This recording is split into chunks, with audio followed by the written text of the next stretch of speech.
So just for reference, we're playing through a Mesa Boogie Rectiverb 25, through a couple of Bryan's pedals. We'll walk you through those maybe in a little bit, but really talk about... Not much going on there though. I mean, it's Jeff's beautiful little boogie, as he said. We just got a little bit of overdrive through an EP booster and a little bit of delay through a Wampler delay that I've got. So...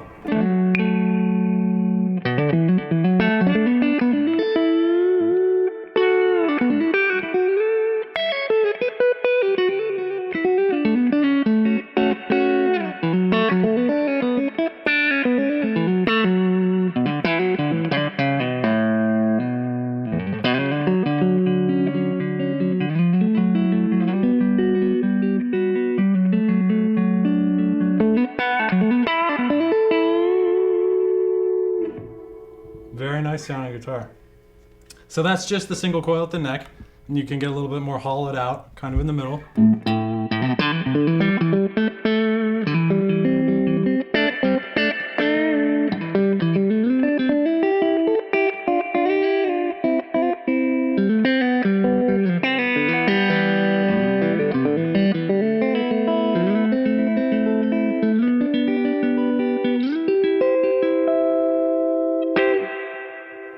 Which can be very bluesy. Obviously, I'm a bluesy kind of a player, but that's me bumping the single coil.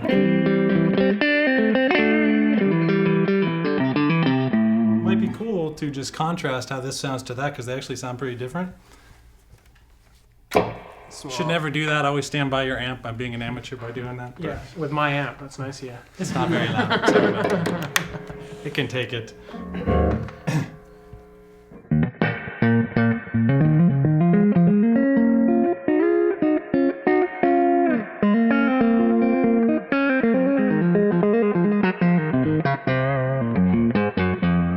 So these are P90s, which are like the earliest generation of single coil that ever existed. The first electrics that came out, at least from Gibson, had P90s.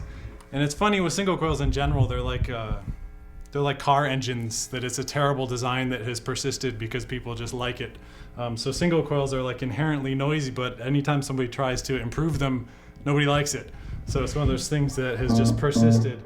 And these have a little bit more output than that, so if you can tell, this is a little bit warmer, bassier of a guitar. It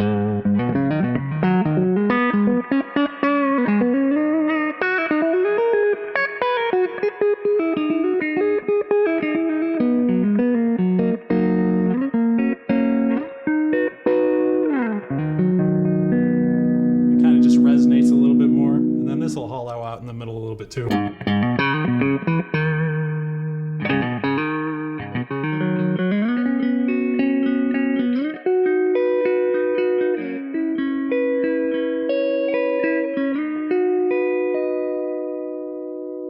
Really a lot of sustain out of this guitar. It's nice.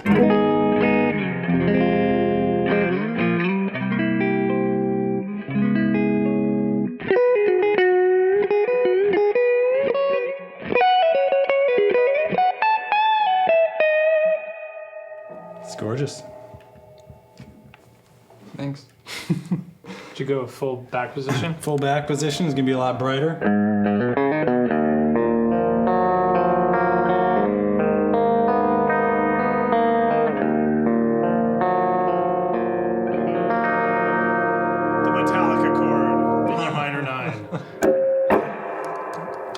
So yeah. Speaking of Metallica, you want to kick on the crunch and kind of hear this through a little... Sure.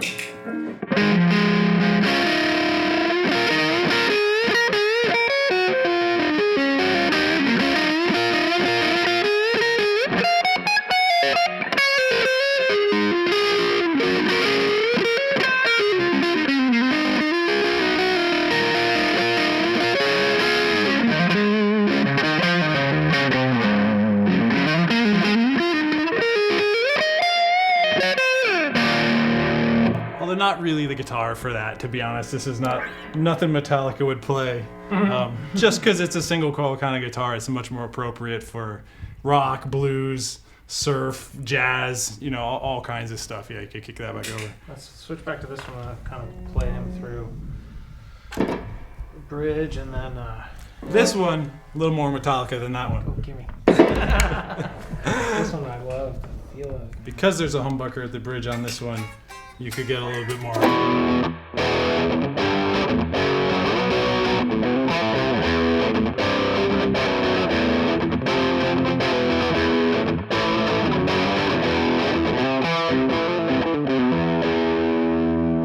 A lot more rocking, and we also have a setup at kind of a bluesy tone. If we metaled it out, you could definitely make this guitar sing some metal. I don't see why not.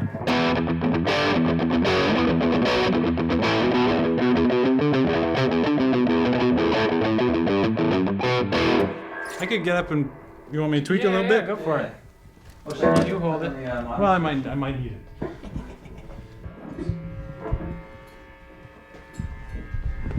It's a little bit more Jeff style.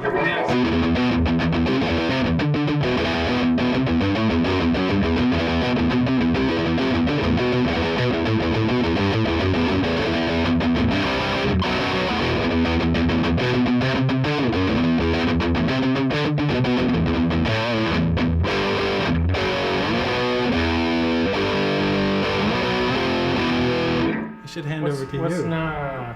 What's your upper neck sound like for like lead stuff on this?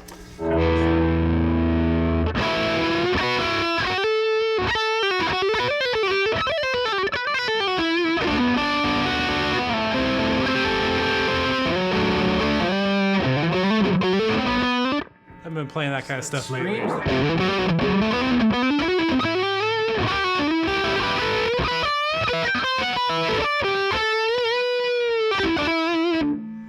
Really sings. So it can get nasty for sure. Yeah.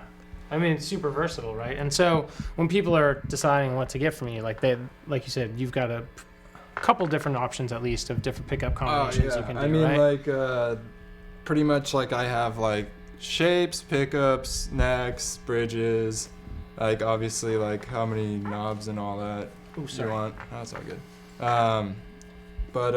Yeah, so people can pick pretty much like their like model, like their dream guitar. The dream Prisma.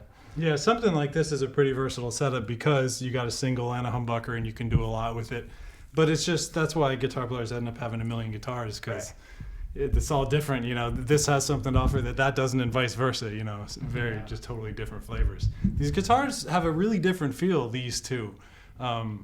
You were talking about the shape of the neck is different and everything, that they have a dramatically different feel. They both feel great, but feel like completely different guitars. Yeah, this one has like a D-shaped neck. This one has like an LP style neck, and obviously like pickup wise they're completely different. But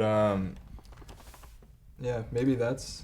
And all your guitars are all 4-bolt Fender style kind of bolt-ons. Cool. Yeah.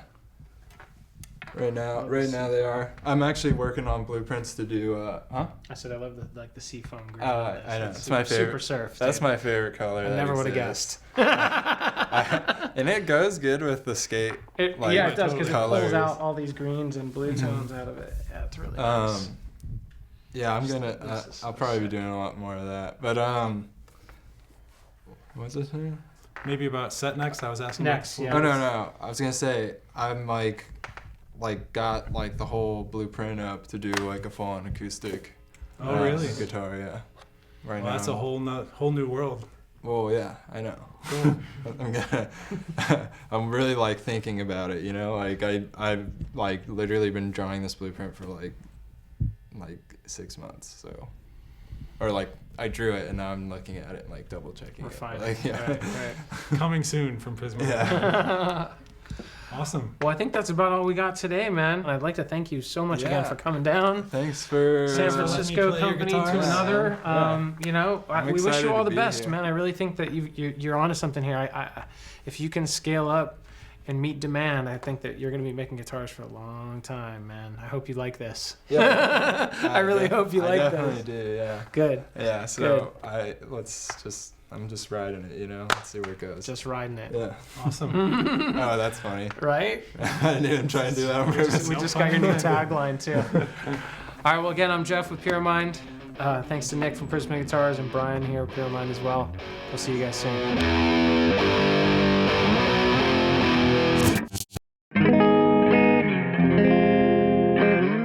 Today, we're going to be using 3 mics. We got a Cascade DR2, which is like a double ribbon microphone, so we can get increased output from the mic. So I don't have to hit the preamp as hard on that. I can get a clean signal and juice it up and not get enough of the noise floor. Then we're using Sennheiser 421, which is a dynamic microphone, a little bit definitely darker than the SM57s. And those are cool because they got a little switch on the back that messes with the frequency curve between music and singing, although they're German terms. I can't quite remember what the German terms are. So we got that set up, and I'm able to mess with the tones on that mic a little bit. And then we're using a Neumann 87, and that's kind of set up next to this glass window we have in the tracking room, so I can get a lot of bright reflections from the amp and stuff like that. And just using all of them in conjunction to kind of get different tones. Also, if you were doing this for, you know, like a band mix or something like that, and you weren't quite sure where it was going to sit in the mix, you get a lot of different flavors to kind of mess with. So you can kind of change if you want a darker tone, a brighter tone, things like that. The DR2 we're running through this Millennium mic pre, which is a super, super clean mic pre, which I can get a ton of gain out of with almost no noise floor. I'm getting the level I want out of a ribbon, and I only have one of the dB boosts on, which is great. I can instantiate another one if I want.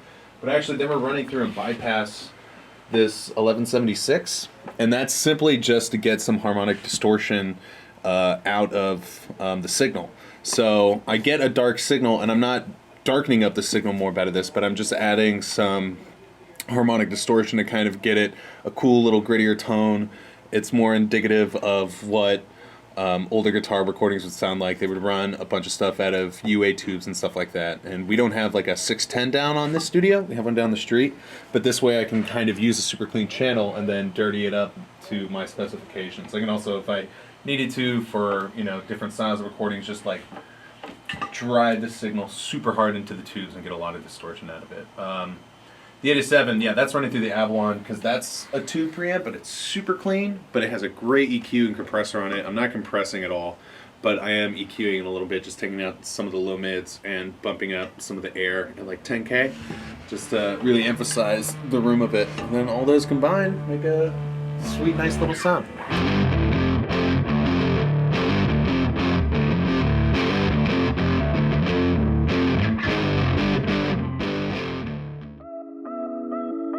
Pyramind is the premier center for training in music and audio production. Set in the heart of San Francisco, Pyramind is surrounded by some of the biggest and best innovators on the planet. Not only are we a cutting-edge production school, we're also an award-winning music and audio production company. Learn from the team that's delivering award-winning content to the world's largest companies, as well as current artists who play the biggest stages around the globe.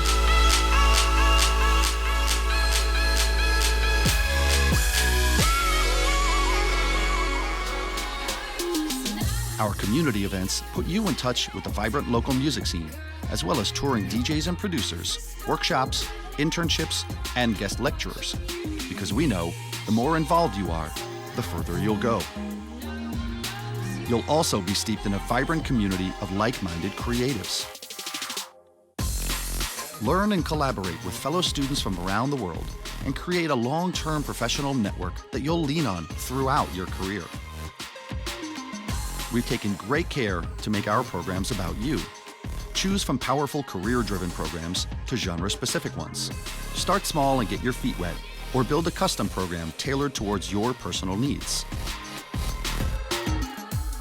If you can't make it to San Francisco, you can enroll in our acclaimed online classes, 24/7 access to high-quality video training modules, challenging projects, and live interactions and project feedback with your instructors.